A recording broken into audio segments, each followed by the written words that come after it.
Oh, it's low. There we are. We are here. We're here. We are here on a Tuesday night. Oh my God, Ryan is chock full of Taco Bell. I'm full of Taco Bell.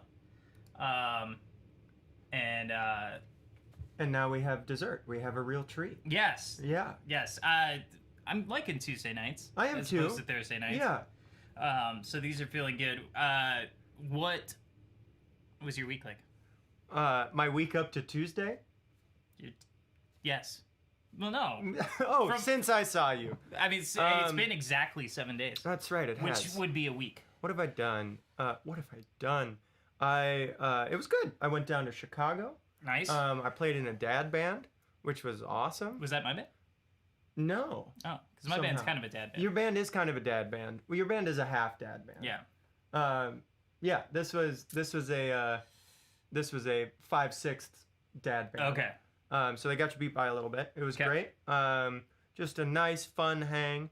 Didn't have to think about being good. I wasn't. I was on keyboards. It was tough. They wanted a Bruce Hornsby song, and I did not deliver. That's just the way it is. Some things will never change, There like we my go. keyboard skills. Yes. Yeah.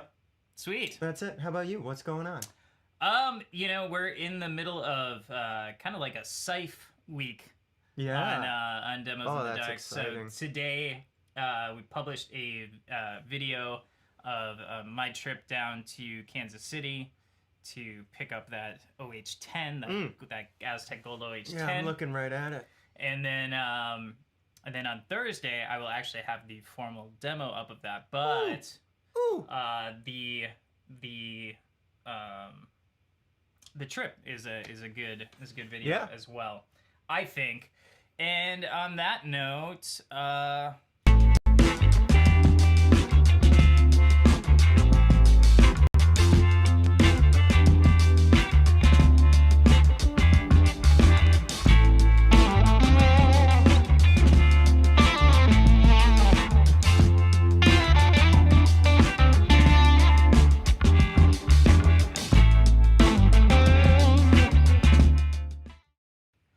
Isn't that nice? we did it. We did it. That was the smoothest one yet. That was very good. I like how I slid it in there without you even knowing it was coming. No, I was surprised. Yeah. I kind of need it again just so I can be prepared. All right, so tonight, my friends, we have a very special guest, a friend of both of ours. Yes. Which is rare. Yeah. Usually I don't it's- have any friends. Usually it's one or the other. Yeah. But this is a particular gentleman who both of us have partied with Yep. and worked with. Yep. And I think that's it. yeah, that's it. I haven't That's- spoken a word to him. I've just done those two things in silence. So, and I think if we talk about strings, that'll be great. But we'll see. Yeah. If we were to talk about strings, this would be the guy to talk about strings. That's with, right. So, I would like to welcome to you our friend Scott Marquart of Stringjoy. Yeah, look at There him. you go. Look at him. What's up? Just look You know, at him. you guys have really seen the full me. Party and work is mostly it. That's it. Yeah. So That's you, the two you've had an sides. authentic and complete experience of Scott Marquart. That's You great. did it. Which one Yeah. are we doing today? I think obviously partying, dude. Great. It's 8 o'clock. Great. I'm not working at 8 at night. No. I'm at home. I'm not in the Right. office. Right. You got a couple bases. I got behind a you. big jug of water. Oh, that's gin. Yeah. You don't have to lie to us. The gin's right over there. Oh, good. Good. This is I moved it out of the frame. Yeah. This is a true story. So when I was down in Kansas City hanging out with the guys from Scythe, I mentioned to Sean, I was like, man, Mark is being pretty timid, and pretty shy and pretty reserved, which is not, my previous experience of having him on the show and something like that. And Sean goes, "Oh, he was drunk." Sick. And I'm like, well, let's get him drunk. Yeah. Well, let's do that. That's what it takes. That's what it takes. Right. Sometimes you Yeah. gotta grease the wheels. Yeah. So, Mr. Scott Marquart, I have a question that I have been dying to know. Yeah. I've been dying to know what your question is too. This is Is the it? show. But the answer, there may be no answer. Hey, hold on one second here. Robert Foster, it says it's 8 o'clock here, Central Time. Not sure what's up here. Is this live broadcast happening or no? Can somebody comment and let me know if this is actually working? Cause Maybe he logged off. it would be weird if it's not actually happening. That would be a new fun. thing. No, we're right we're here. live. We're here. Oh my God! Should I open my phone Yeah, too? Robert- I'm gonna just watch. Congratulations, Hi, Robert. Robert. Robert knows the time. Man, just We love Robert. Just You know threw what me that? off You there. know what I think that means is Robert is confirming he's got a big old glass of gin right now. thanks, Mark. Yeah. Yeah. All right, Somebody's Mark got Miller says it's working. All right, good. Okay. Man, they always got to start out screwed up. Every one of I don't these, think like they screwed it. I don't think it started screwed up. we just one of these I think it days. started great. One We of get these- a one funk of- intro. Should we? One of these days, we're gonna do one of these, and people are gonna be like, "Those guys are pros," Yeah. but not. It hasn't happened yet. I know. I recommended In it. fact, right now they're like, "Those guys are drunk." I know I recommended it once before, but should we just replay the intro and start fresh? No. Okay. No. Okay. All right. So We're Scott, not there yet. All Scott right. Marquart from Stringjoy. Here's the question, and it's weird because it's one I've never asked you, and I don't know why, and I've always been curious. What's your sign? No, I don't. Oh. I don't Taurus. Oh, good. I don't know what that has to. Yeah, I don't know anything about it. Great. I'm a bull. Robert. Oh, there we go. Yeah, now we're talking There we go. Robert. 6 Hey. beers in. There we go. Australian for 6 beers in. There All he right. is. So Scott, you started your career in the music world as a artist manager. Mhm. And how do you All very go, true. How do you go from being an artist manager to a boutique string manufacturer? How does Yeah, that how well- does that happen? You know, several years of frustration and and way too late nights and missed paydays. Ultimately. Yeah. But yeah. So I've been playing guitar since forever, right? So like, guitar is what got me into music, and I became passionate about all things music and the music business at some point too. But it always came like through guitar. That was the lens through which I understood music. So yeah, through school, like I went to school in Nashville, so I just started working at labels and kind of doing anything I could in the music business. And then eventually jumped on with one of them, and was doing that professionally afterwards. But let me tell you, the music industry is a tough business, as you may know. What? And we did well. We had some successes with the bands. I was fortunate in that I partnered with a guy who had been doing it for I think at least 10 years at that point. So we became co-managers. I think he saw me as like the numbers savant behind everything, and he was good at shaking hands. So we had a good little thing going on. But especially in those days, it was think very it's- like, Scott has good handshake. Yeah, Yeah. I think so too. I think you're I'm not as good I mean, hey, I'm not as good of a networker. Don't get down on yourself. No. Your handshakes are really good. Every bush needs a Cheney, okay? And there's no shame. There's no shame Like to in pull the strings. Yeah, there's no shame in peppering a guy with a little buckshot when you got to, okay? That's fine. You do what you got to do. No, but long story short, I got a little tired of, back in those days, it was really all about like, you should buy CDs. And people were like, but I'm just going to like stream stuff or like download it illegally. And it was like, no, buy a CD. It doesn't matter if you want it. Buy it. Because that's Yeah. what you should do. Right. And that's not fun. I wanted to like make something and sell something that people like wanted, rather than trying to kind of guilt them into buying a piece. And Yeah, that led me back into guitar. Yet there's this phenomenon of people buying vinyl who don't Yeah. have record players. Right.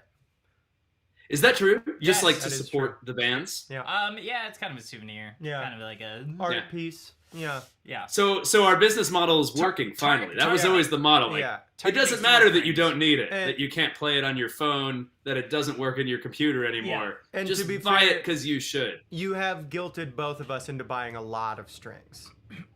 Well, you guilted, just- you guilted me into buying a lot of compact discs. Somehow. Yeah, I don't know yeah. how that That's right. So we're all pretty firmly, except for Kai, he's still learning. But you and I have figured out that the music industry sucks, and that you're happier when. Why am I finding this out now, guys? Why did you wait? Why did you wait? We've known each other for years, and you're telling me now in public. God. So you finally make the decision. You're like, screw this. There's no money. There's not. I mean, like, there's no anything in this for me. I'm going to now make strings. Handmade strings. Of course, as everyone would make that transition. It is. Right? It seems It's natural. I next mean, when logical you're a thing. kid, you either want to be a fireman, a helicopter pilot, Yeah, or like- a string maker. Or a stringsmith. Mr. Yeah, a string smith. I'm sorry, that was. Ernie Ball. That's not my preferred term. I just Yeah. liked it there. Yeah. Ernie Ball. He roadied for the Grateful Dead. Did he? Yeah. Ernest Ball. Ernest Ball. Old Ernie. Ballnest. And by the way, old Ernie. Did anybody see that swastika pic that went up? The swastika that made my it was terrible. But like as a thing for like a competitor to do, it just made my weekend. and Tell You know, me, I Stu, missed this. So they- I've they- also that guy never like seen, logged in. I've never seen someone so excited about a swastika as Scott was just they now. put up a graphic, and it was their new like cables. They have like these new like cables, Yeah. but they were all arranged in a way like Oh this. no. And it was like there was probably the most comments ever on an Ernie Ball post. 100%. And like 90%. And not just that, Ryan. What's that? It was the launch of their new all-white cables. Stop it. Stop it. Yeah, people like all these comments I'm are tense. I'm tense. all these comments are like, should we tell him? Should we tell him? Yeah. I liked the guy who was like, I love your new patch ticket cables. I'll take 9 of them. That was my favorite. But the best thing was, that guy woke up, and like we've all managed social media accounts, you know, one way or another. So you wake up on the weekend, you're like, I gotta post the company social media post, even though no one's working. Right. And so he totally did that. And then he was like, not a problem. It's all good. And then, went back to sleep or something, because it was hours. It was hours. Yeah. It was It was not caught quickly. It was Wakes up for like, up. It was up for like 24 hours. Wakes up, looks Yeah, at the metrics, and goes, I am crushing it right now. Yeah. Yeah, and Yeah. then the next morning they get in at 9 a.m. and are just like, what the Yeah. He gets into the office, and Yeah. his marketing manager is just like, I And thought, it passed through multiple people. The thing Yeah. about it too is like, if they'd done it on a yellow background, I don't think I would have even seen it. It's I that was they just also gonna say. chose to do it They- on a red background, exact- black that- and white. yeah, They it was did. like I the- was gonna make a joke. It I was- was gonna do a bit. it was the exact Pantone color. Oh my god. Yeah, I was yeah. gonna do a bit about, it went through different people and all they said was remove the red background is what I was going to say. Yeah. Holy shit. It I was- love it. It was amazing. Wow. It was something. It was something. Oh my god. It's like, to be clear, it's terrible. I am like against, all this Yeah. in every way. It's just incredulous. Like, how does this happen? They How- do How do you just do that? How do you they wake do up and have just Eric do that? Clapton right at the top of their artist roster on Hey, the back come of on, the screen. come on. So there is that. The guy gets super stoned and makes some racist comments like 60 years ago. 60 Well, years Eric ago? Clapton's his problem's been a lot of vaccine Anti-vax shit. stuff. He's Oh, the, yeah. he's a big anti-vax. Him and Van Morrison. Oh, Boy, yeah. I tell you, What a tour. Yeah, What a tour. If you're ever like in question of like, should I like, who should I side with, and one of those people is Van Morrison, that's not the answer. Nope. It's No. Not the guy. answer. But Yeah. then if the other option's Eric Clapton, I also don't know what to do. True. Tough to. Yeah. So and like that's and we talked a little bit with Brian Fallon about this too. Like, where Eric Clapton and definitely Van Morrison are like those ones where you have to be like, love the music, not a big fan of the guy. Nope. Nope. And that's It happens. Yeah. So anyway, man. So you're out of the music biz. You're hanging out in Nashville, and you're like, what does the Yep. world need? Well, so I have an explanation. Okay, I've been customizing my strings since I was a kid, which is just I don't know. I'm weird. You guys are probably like this too. That is. That is. Well, that's different. Not with strings in particular, but you take things apart, right? You like started screwing around with tubes or pedals or things like that. I've always kind of been that way. You know, I took apart our iron when I was a kid and then put it all back together. Did it work? So I've always just kind of been that way. And one thing along the way with guitars was strings. At a certain point, I was like, man, I'm just using these 10 to 46s. I wonder if I can tweak that in any way and make it any better. So I started initially using a wound third. I was looking for like a wound 18 or a wound 20, so I'd get a really light wound third I could still bend, and started messing around with some other different gauges in the sets, and ended up finding something that I really liked, which is what is our current like balanced lights, like our 10 to 48 set. But I used a wound third on it. But I've been doing that forever, and I had to buy like 2-3 packs of strings to put them together, or I'd go to Corner Music here in Nashville and buy some like singles that were like different brands and probably different decades that they were from, in order to make those sets. This one's made of nylon. Yeah. yeah, exactly. Acoustic. There's still a cat attached to this one. This one's a violin bow. There's still a cat attached. Most people, some of our viewers may not know that cat gut strings were a thing for a long time. Yeah. Sorry, this is a niche. It was a niche show after all. Yeah. The Indeed. next one was this one's a tennis racket, but that one was too. You got to make a lot of jumps. Anyway. Yeah. We should talk about the nylon thing later. That'd be fun. Regarding tennis rackets and all that. There's a fun little note on that. But long story short, you know, when I left the music business, I knew I wanted to start a company of my own, and I wanted to be selling something. And I was thinking about all the itches I had that I could scratch. And I thought of the custom string thing because I was still buying different sets or just piecing together singles, and it was a pain in the butt. So initially I called up a string manufacturer and was like, hey, will you sell me 12 of like every gauge of string that you make? And I launched an e-commerce store and was like, hey, if you like making custom sets of strings or you want to make a custom set of strings, then I can help you figure it out because I've been doing it for a while. I'll put it together into a set and we'll call it Stringjoy and I'll sell them to you. And that was the early days. That's how it started. You know, many years later, like not many years, a couple years later, we bought our own string winding equipment from that same guy that made us the first, couple at a time, because he was tired of dealing with my shit. And it was just like, I'm selling you this and you're going to not bother me again.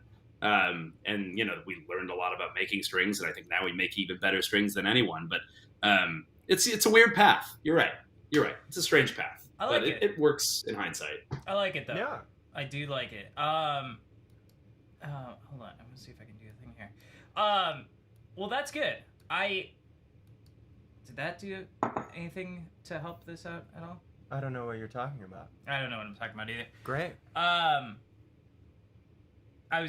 Anyway, technical stuff. I don't believe in it. Did we have technical difficulties? No, I hope not.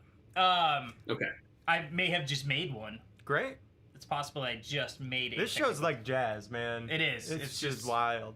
It's wild. You can't mess it up. No. You just hit a jazz note. Yeah. Thelonious Monk played piano like this. Right. That's how I play guitar. Do you ever listen to H. John Benjamin? Yeah. I should have. I should have that thing. Have you ever heard that, Scott? H. John Benjamin did a jazz record, a jazz piano record, and he hired like a whole bunch of A-listers. A-list, session Sax, players, bass, drums, and then he played piano. The only thing is, H. John Benjamin doesn't play has piano. no idea how to play. And the record is like pretty decent. Yeah, it's not bad. There's a mini doc on YouTube about the making of it. Yeah. Totally. Oh my gosh. Oh, I love it. It came out on Sub Pop. Like, yeah, the whole thing is beautiful. Yeah, it's wonderful. Yeah. You can hear. It's either, I don't know if I'm mixing up the documentary or if it's on the record as well. There are moments where he's playing and the microphone picks up him going, nope.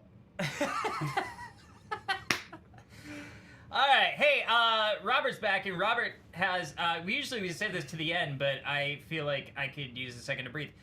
Robert has a technical question. Robert, when you got that question ready, I'll slap it up. Hey, and look at that. Oh, we got Mr. Bennett coming in. Yes, indeed, that video is incredible. Robert, that's not related to strings. Scott likes effects though. Whimsy, short stack, or arborist? I do. Uh, See, the arborist sounds familiar. I'm not sure about the short stack. Arborist is made by Spruce Effects, and That's right. Yeah.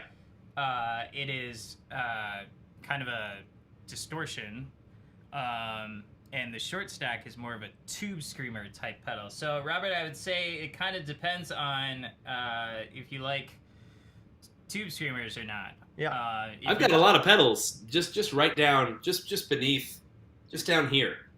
I can reach pedals. I can show you pedals. I'm in Ryan's studio and I can't reach a pedal right now. Maybe with my feet. There. I've got all these guys. We can do show and tell. You got an IC Pi. Yo. Oh, you got a 78. Yeah. I thought you had an IC Pi. Oh yeah, no, it's too small. I've been having a lot of fun. I've been having a lot of fun with some Alexander stuff because Matt left a bunch of it at our shop after SummerNam. Nice.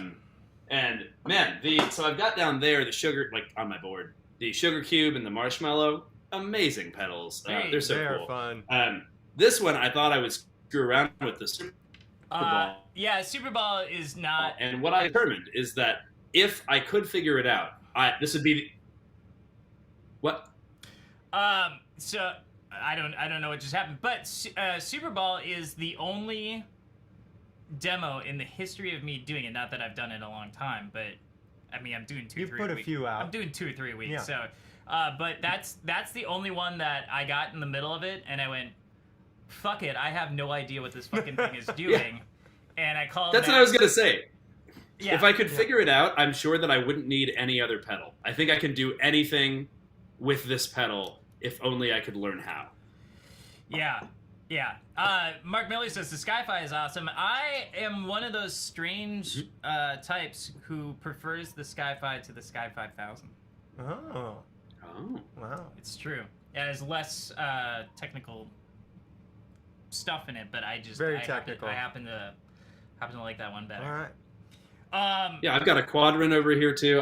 His stuff's Quadrant lovely. is I haven't fun. really sat down with like the Marshmallow, and it's cool. It can do some fun stuff. So what is on your board right now is my question. Because from what I remember from hanging with you... Let me see what happens if I just Yeah. tilt this down to here. Oh yeah, look at that. You can't see me anymore.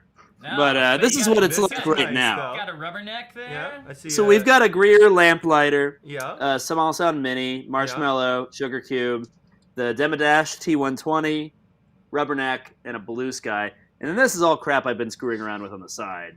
A bunch of Alright. solid gold stuff. So, Not hey, crap. Yeah, solid gold. Very nice. Solid gold if you're watching. Your nice stuff pedal. is crap. Let me tell you, Solid Gold is not watching. No, Nope, I don't think so. Not me, they're not. I don't think so. Oh boy, that's a story I'm not gonna tell. Scott, Fair enough. last time we were hanging out, I also remember I asked about your rig because you're also a unique guitar player from what I remember because you were only doing open G, I think. I was at the time. Well, Yeah. open E mostly. Okay. Sometimes open E, open D. Now I'm kind of all around. I've got this. I've got a couple new guitars lately. If you want to do some more show and tell. I'm always interested in that. I thought I saw a Gretsch up there, dude. I think I did. I think Yeah, saw I a just nice got little this white guy penguin. in. Is that the Yeah. A penguin? nice little white penguin. Yeah, Yes, sir. man. This is my open E guitar. Okay. Right now. And it's one of the 2000s ones where they had the really ornamental Mm-hmm. markers before Does they that went have to just the does little that have the plate on little the? top hat. Did those have plates on the headstocks too? The commemorative plate? No. No, that's not. That's No. a Falcon, for sure. has one. But God, that's pretty. it doesn't have that weird guard on the upper bout. No, for yeah, you. they didn't have Yeah. that on this model, on 2004 models. Okay. I like that guard. I do but too. It's Me too. I mean, if you're gonna get a Gretsch white foul guitar, we'll say, because you can't narrow it down. The more gaudy, the better. So slap some more gold on there. Why not? I'm with you. That's the conceit of this I guitar. had a white Falcon, and then I crashed my car, and I needed to buy a new car. But the brothers Frank, who we'll have on shortly, are making me a white Falcon inspired Frank Brothers guitar. Wow, you're rich. Well, that'll be. Am I? That'll be. Yes. I bought a Frank Brothers, so I think I'm very poor. Yeah. I think you're doing pretty well, Kai. Yeah. That's I hope that one day I too could afford a Frank Brothers guitar. But so that's one of the things I got lately. I recognize I got two nice things. I don't usually. I realized all of my guitars are like $600 guitars. This isn't just a day in the life of Scott Marquart. Oh, this old thing. But it's like I finally. Oh man! I always wanted a Rosewood Telly. Now you're speaking Ryan's language. It's one of the '80s ones, so not like the $25,000 ones, but this is the most amazing playing guitar I've ever Oh my god! You know who else likes those is Bill Finnegan from Cologne. He likes the. Is that right? Yeah. You met him. He probably can afford the actual one. like '60s version. George Harrison. No, he got a CIJ one just like that. Oh, like this. They're incredible instruments. Just seeing like the skunk stripe it's so nice like that. I'm very fond of this instrument. We'll be right back. Careful, buddy. So Scott, you speaking of guitars, you want to grab the new guy over there? Yeah, I do. You introduced me to a certain company, and I used your name when I called them the first time. And they were like, "Get the fuck out of here! How dare you!" We did one of these, my friend. Oh yes! Oh my gosh! So absolutely, I love it so much. Yeah, he's been an absolute pleasure to work. Sorry, with. my dog is losing his mind. Let's meet him. Bring him in. Somebody probably knocked on the door. Give me 1 sec. All right. Really? The dog? Get him in here. Yeah. We got a package. Oh. And boy, when it's package time. Man, what's in there? Is it an intruder? Is this a Troy situation? The dog has to know. That's great. This is getting super random. That's fine. I know. Yeah. All right, so you got a yes and baby. That fidelity. I don't mean to like gloss over the fidelity. No. I mean I haven't really. I've used it on a few things. I'm working up the full piece on it, which will hopefully be up in the next couple weeks.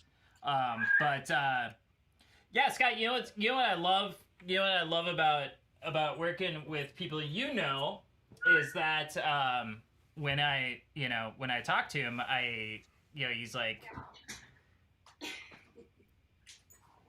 "Hey, buddy, yeah, there he is. I'm here." Yeah, that is wanted to say that hi. is a I'm guardian. Yeah, that is yes. He's vicious. He's very little. Yeah, but he sounds vicious. This is Scout. Yeah, Scout. What's up, Scout? Yes. So I'm Scott Marquart, and this is Scout Marquart. I love that. Yes. That's I amazing. just got it. Sweetie. Yeah. I'm gonna let him go back to his mother. Bye, Scout. People that know me. We should get her on, and I can show her my progress on the. Oh yeah. On the. On the tummy rubs. Would love to know. Yeah. I forgot about that. For those of you playing along at home, the first time I went to Summer NAMM, I was working with these two, and Ryan, for the first time in his life, I don't know if you guys have caught on. We wear a lot of black on this show. Our bodies aren't normally seen, but we're some emaciated fellas for the most part. Yeah. Well, I was. Yeah. Neither of you. And Ryan was the proud owner of his first belly. And I do mean proud owner, because he wouldn't stop doing this. He'd be talking, he'd be like, yeah, so, yeah, I was talking to Hoops or whoever, I don't know. And Farron leaned over to me and she was like, is he okay? I was like, what do you mean? Like, well, he's just rubbing his belly all the time. I was like, oh yeah, no, he's actually pregnant. He's pregnant, and he could not be more thrilled. Yeah. He should be proud. Yeah. Yeah, no, I think it was Sayer who first told us. I think Sayer okay. first mentioned. Okay. He was like, he only does it when he's hungry.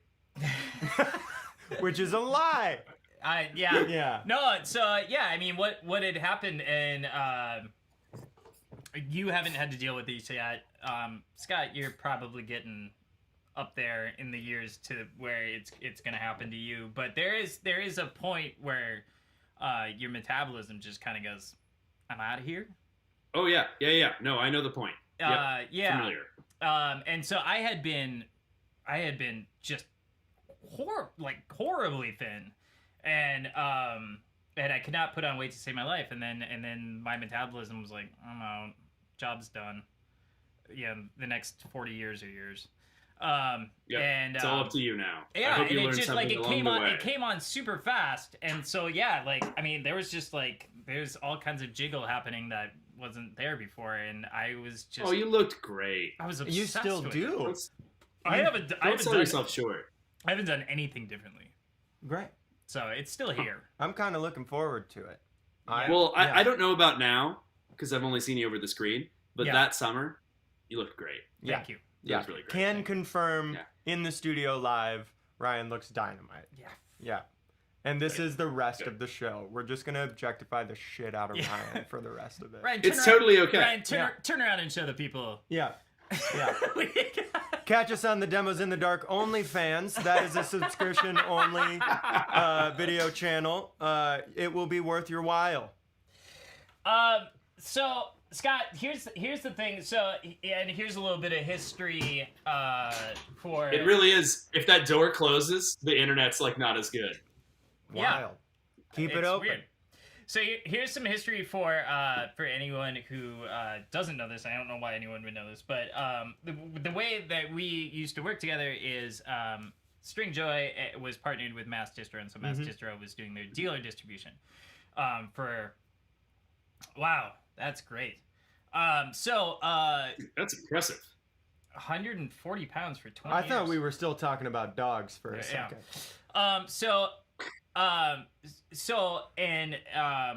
And we moved to a point where you got some in-house people and it's working out wonderfully. But one of the things that I was amazed at when we went into our business relationship was I was like, cool, we're gonna be writing orders for like 10s and 11s and 9s and an occasional like acoustic sets and stuff like that. I had no idea the crazy freaking like sets of strings that people order. Oh It is yeah, unreal. all the time.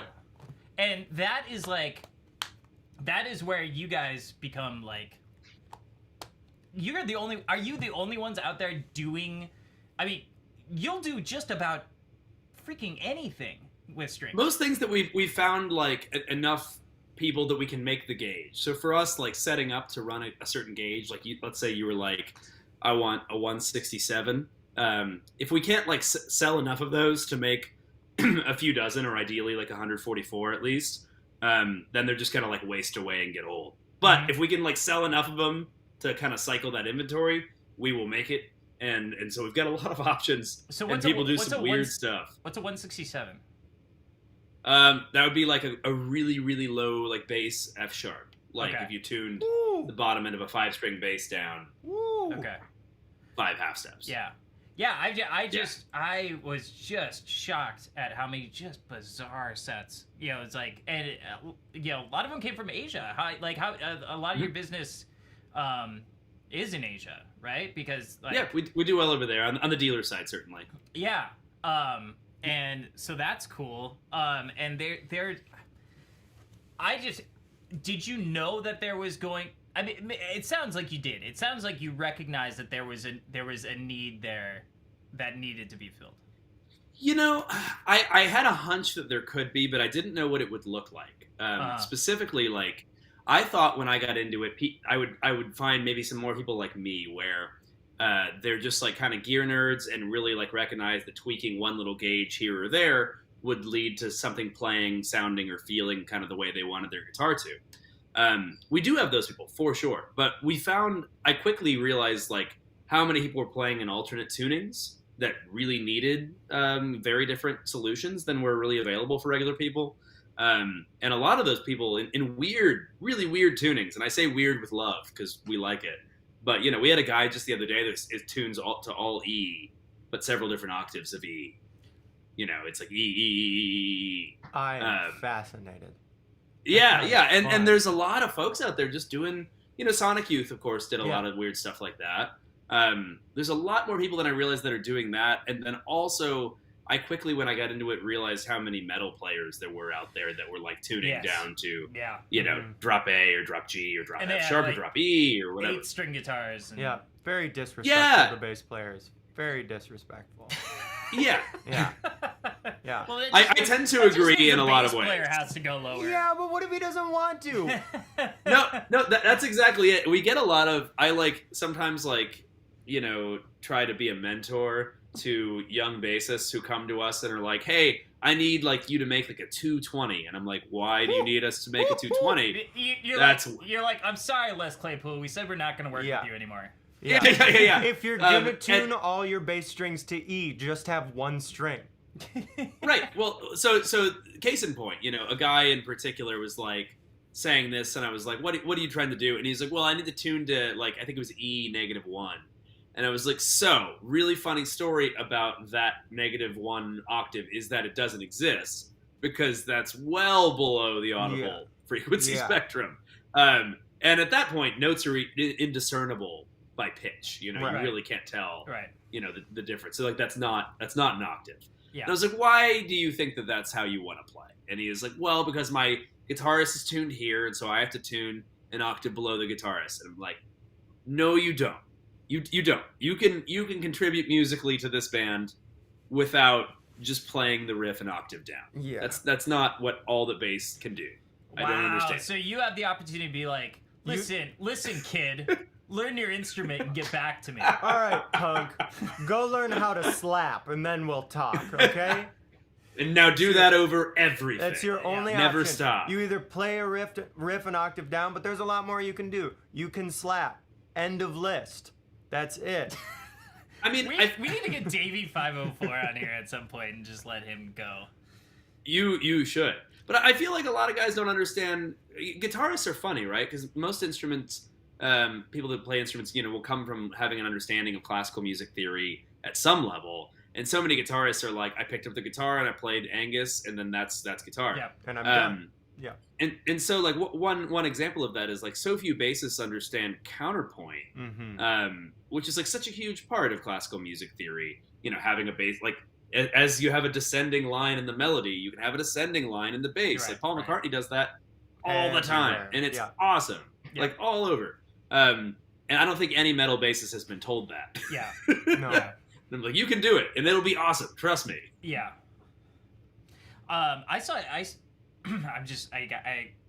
When it brought up Les Claypool, it just brought. I saw Primus play once. I did too. Did they suck? It wasn't my favorite thing. Well, it's a joke. They do the Primus sucks. It's the thing. I don't remember. So that. Ryan wasn't paying attention. Yeah. At the show. Well, here I'll tell you this. I was actually there to see Phil Lesh, who was playing after, so that should give you an idea where you were at, of what state of mind I was. You're but I remember Les's bass was tuned so low that his bottom strings were it was a kick drum. Yeah. There were I saw his hands moving up and down it, but it's just yeah. And I was kind of like, somebody should tell that guy. Yeah. That nobody knows that he's doing anything. I just need his tech to run out there and turn that. Yeah, just tune that up. Tune that up. Just a little bit. Tune that up to something that's something besides dogs can hear. Yeah. I saw Phil Lesh is a fascinating bassist too. What fascinates me so much is that he doesn't play on the one a lot. Never. Yeah. Because he doesn't know what the chords are. He doesn't know the chords. So he waits for everyone else. Waits for the two. Yeah. I don't know if that's true. I don't either. But I'm My sure role- it's not. My role as it's developed has just been to slander people on this show. or And just people I like. Yeah. Like when he's like, oh, Ryan likes this. Yeah. Um, I did learn that from you though. But no, I not only does Phil rarely play on the one, he also rarely plays the one in any of his phrases. So Also true, yeah. It's always just it's always really cool. I think my theory holds up so far. Doesn't know the chords. Doesn't play the one. like if you think about it, I think a really classic example and one that hopefully everybody, like, we don't have to get super deep into Dead stuff, but like We will. like if this should be a song that most people know, like if you think about like kind of the big like instrumental hook in Saint Stephen, that that's bass. Mm-hmm. You know, like I mean, like that is a part of the song, and like there are so many different Dead songs that are like that, where like the actual melodic hook in the piece was Phil. You know, it's cool. And I love a good bass melody that that sits in a song in the right way. Yeah. But you need the right band for it. I've jammed with people that are just like allergic to it. They're like, you're playing too much. You know. You're like, I would be if I was playing this on every part, but like let's let this part breathe. I mean, And I'm talking about guitarists. Yeah. Right. All guitarists. Right. So how like I know you're playing bass. Are you splitting your time like 50-50 right now? Are you preferring one over the other? I've pretty much always been a 50-50 guy, but I'll get in moods, you know. But I've played both just as long as each other from like the very early days. I started playing guitar, and then that was like I've been playing trumpet in like the band at school in like 4th grade. Oh no! I hope he was. Oh, he's coming back. Oh no! My cheeks out like Louis. So it's not good. But I asked the band leader if I could play bass. You totally cut out there, and when I made a weird face. I'm just gonna. I'll just fill everybody in because I know he was in a ska band. Yeah. Yep. And now he's not in the ska band anymore. And we tuned right back in at cheeks out like Louis, and that's face cheeks like Louis Armstrong, not cheeks like Louis C.K. That's true. Yeah, I'm glad you clarified that. Thanks, your Ty. publicist. I'm just trying to keep it. Can Louis C.K. go out in public anymore? He sure does. He's doing shows now. He's doing he shows. did something in Nashville. You I did not put see your it, phone but I in saw a that he bucket played. at the door. Is that right? Yeah. Oh yeah. Mm-hmm. Huh. Yep. Yep. Huh. Anywho, presumably I because was playing. never mind. Back to me, guys. Yeah, please. This is your moment. Yeah. No, I was playing trumpet in band, and I asked the band leader if I could play guitar, and he was like, "Maybe you could play bass." He's like, "Our low brass is bad." So he's like, "Well, learn this song and like come back tomorrow." And I didn't own a bass, so I went out and I got an Affinity P bass. What and color? I went to the keyboard on my that my mom had at home, and when you played a note, it showed where on the staff it was. So I would like. But it was treble. It had treble and bass. It had the grand So there you go. the way I learned this piece is I would play the notes until I saw the note on the clef that was on the staff, because I didn't know bass clef, and then I would find it by ear on the bass. And I learned the part by doing that. I got the gig, I guess. That's exactly what Jocko did. Yep. 100%. Yeah, totally. Got a Squire Affinity, tore all the frets out. Jocko didn't need the note. Didn't need the no notes, man. Yeah, that's the beauty of a fretless. You just slide. Just slid up to where his heart felt. That's right. Something. Yeah. I've got a fretless back there. I play it in the dark. It doesn't matter. You're a wild man. Yeah. You're a wild man. I had a gig. Playing in the dark is. Yeah. That is. How many? Well, that is a sign of mental instability. Yes. Some say danger. I invented playing through musical gear in the dark. Yeah. You know, I don't know. I don't take that credit myself. No, but, you should. You should. Yeah. I think it's on your Wikipedia page. Yeah, it is now. Yeah. It just went up. Yeah. Which, by the way, this is coming full freaking circle. A bunch of there is apparently a formatting thing that you can use for Wikipedia that a lot of people have used. and it was hacked the other day. And so when you would go to anyone's Wikipedia page who used this formatting, it would just pull up a swastika. What? Yeah, and they were like, were these just all over the internet? How- Was this like So it's bigger like- than Ernie Ball? well, it was How like, much did Ernie Ball pay for that type of advertising? it was all part of their push, shock and awe campaign. That's right. No, I want to imagine a PR person came in and was like, "So what'd you do?" And they told them, and they were like, "All right, the only way to do this is to create a way bigger distraction." You gotta quadruple down. Yeah. Yeah. So a friend of mine, Brett, the dude from Everyday Guitarist demos, he was like, yeah, I'm looking at Liam Neeson's Wikipedia page, and I have questions. The only thing that pops up is a swastika, and my first question was, why are you looking at Liam Neeson's? Go to Yeah. IMDb, dude. It's much more in depth.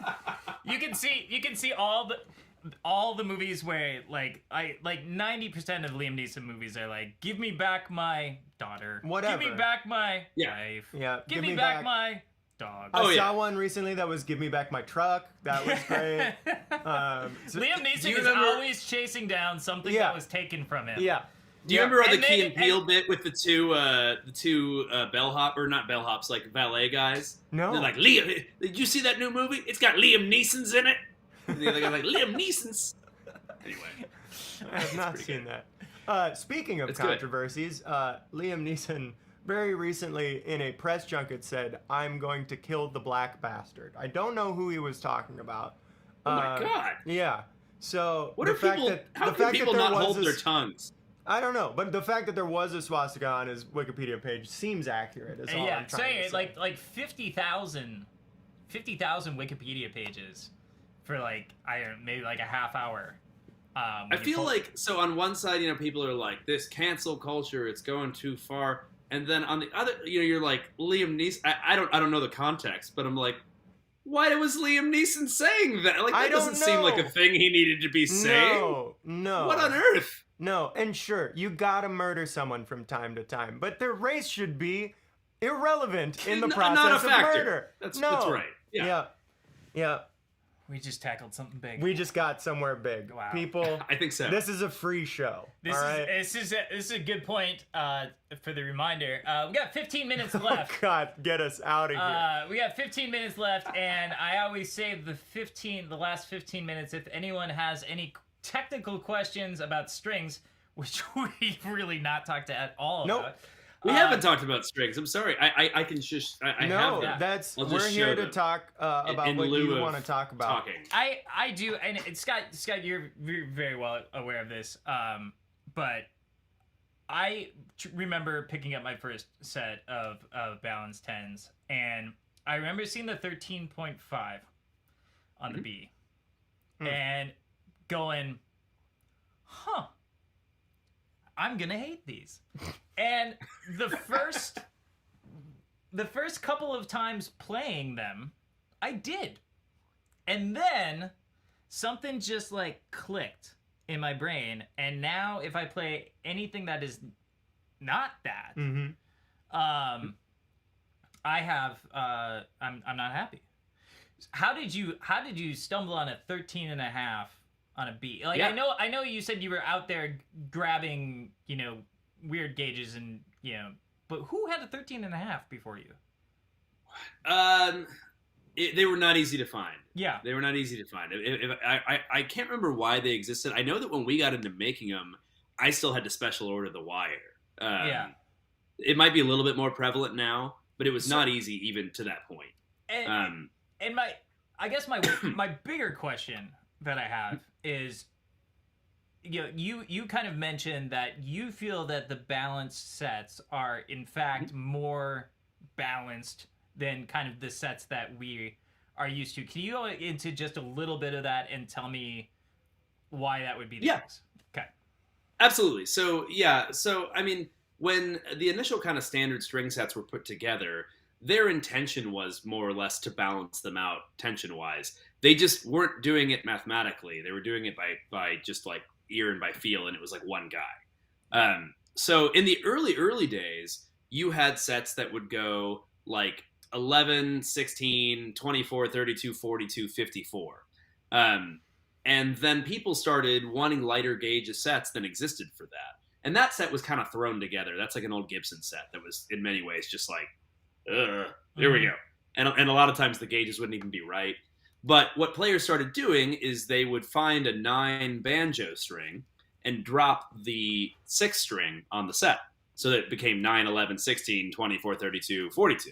And they'd throw away the 54. Yeah. That's where 9s initially came from, right?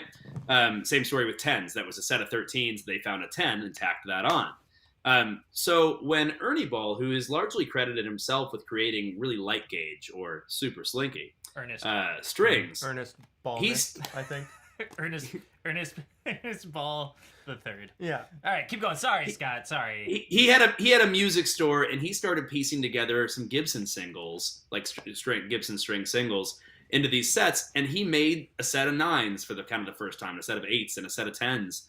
And he was doing the same thing, just kind of fiddling around. So he had the 10 and the 13 and the 17 that were pretty common, and then he did a 26, and then a 36, and then a 46. And why did he do that? Because what's going to follow 26 and 36 but 46, right? It looks so good.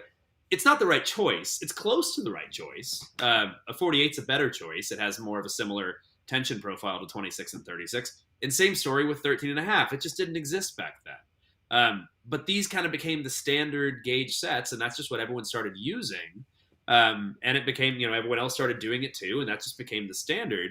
And when I kind of started fiddling around with it and designing our own sets, it's like, well, geez, do I want to do like the standard, or like, can I use more modern understanding of physics and tension and improve upon these ever so slightly? Because it seems like somebody ought to have there you go. Over all the years. And I decided, what did I have to lose by trying to do it a little bit better? Yeah. So did I go in and out? You did, but I do believe we got it. Yeah, we did get it. We got it. Okay. His led into my question a little bit as well, and you talked about like string tension, because one of the neat things on your website is the string tension calculator. Sure. Yeah.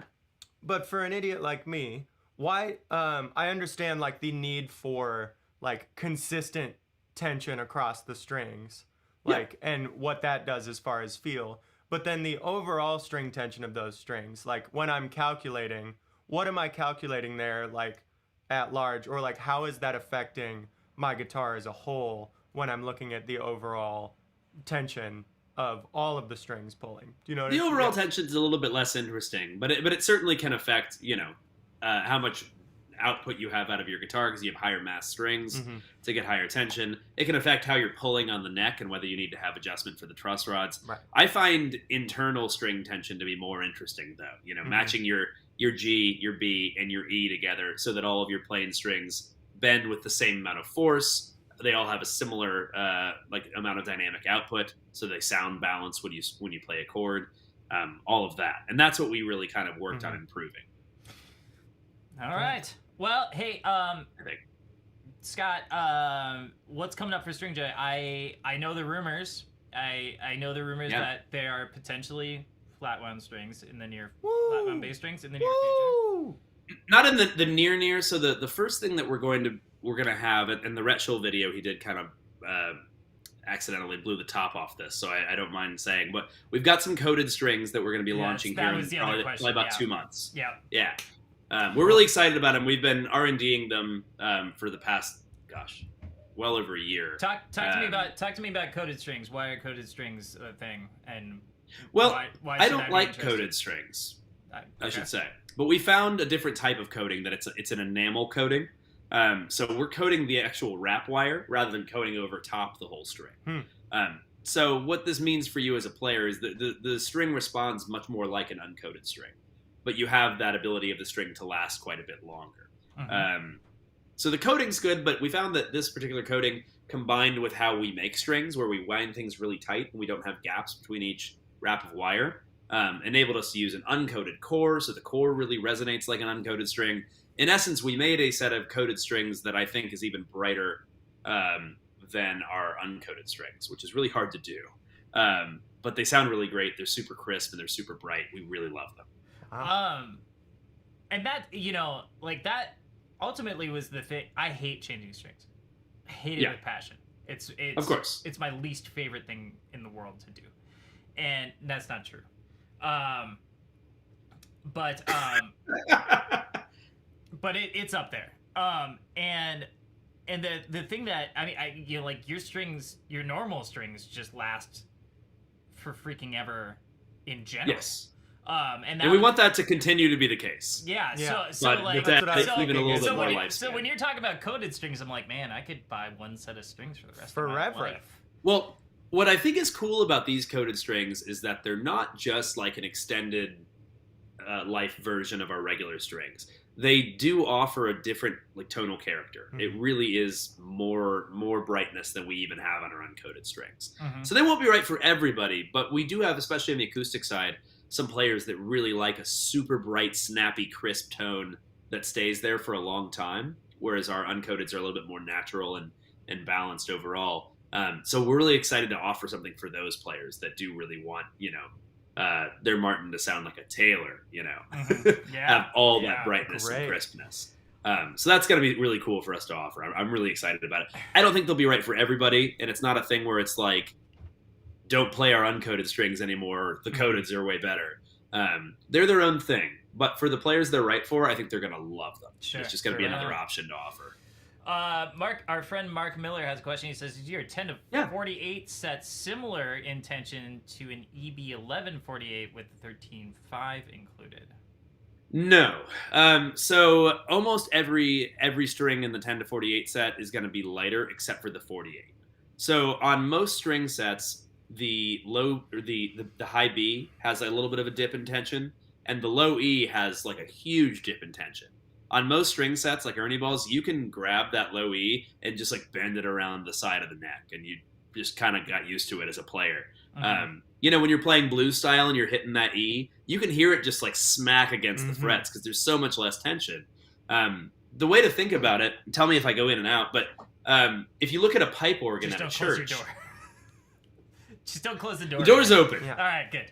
That's where If you look at a comes pipe, in. if you look at a pipe organ in a church, when you have the higher pitch pipes, the difference in length between them is like this to this. It's a very small difference, right? Mhm. Whereas when you look at the really, really big pipes for the low notes, the difference has become, orders of magnitude larger. It creates a curve that bends up because as you get lower, you need substantially more mass in order to, reach that same tension for guitar, or in the case of a pipe organ, to reach that same resonance. So a 26, 36, 46 is not good. You need to expand the differences between those strings just slightly as you get bigger.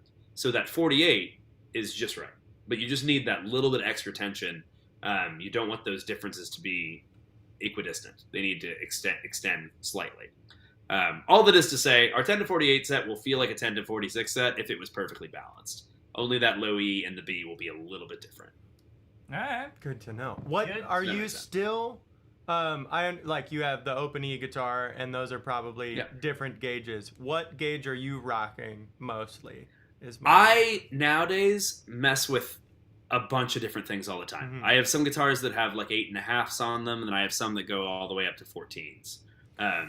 I have in my older age of string exploration found that highlighting each guitar with a different set of strings just brings out more of the uniqueness of that guitar.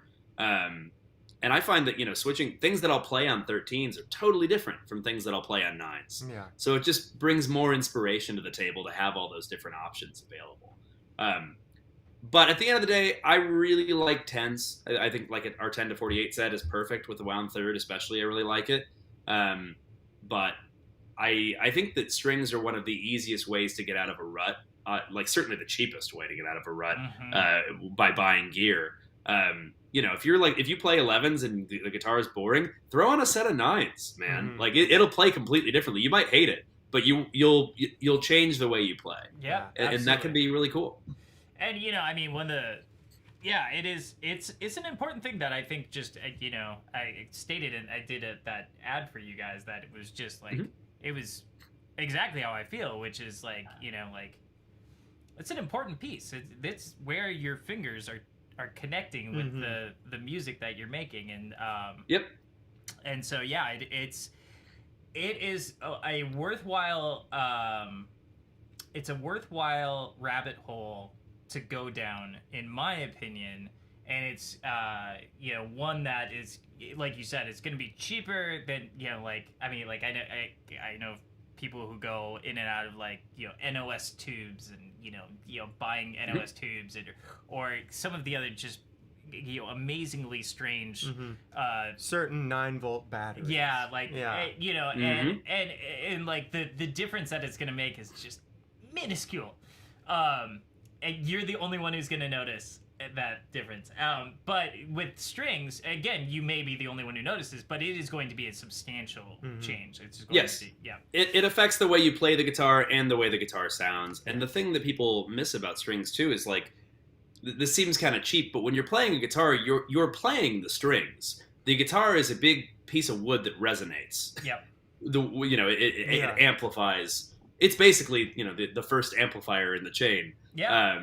To amplify the sound of a given string. So sometimes we'll get people who are like, strings don't matter, and I'm like, all right, dude, come on, I'll give you a set of 14s. Yeah. And you tell me. Yeah. Take your strings it has a big off effect the on how you guitar play for the next gig. Just play it. Yeah, play a gig and with no see how strings. well it plays, Yeah. right? If you think about a piano, you're playing the key, and that's just activating a hammer that's hitting the string. But the piano is just a box. Right. The string and the hammer is what's happening, and that's your pick, your fingers, and your strings on your guitar. Yep, absolutely. What gauge are you playing? Me? Yeah. A 10 to 48s Alright. on regular scale, and then the 11 to what is it? Whatever your balanced 11s are.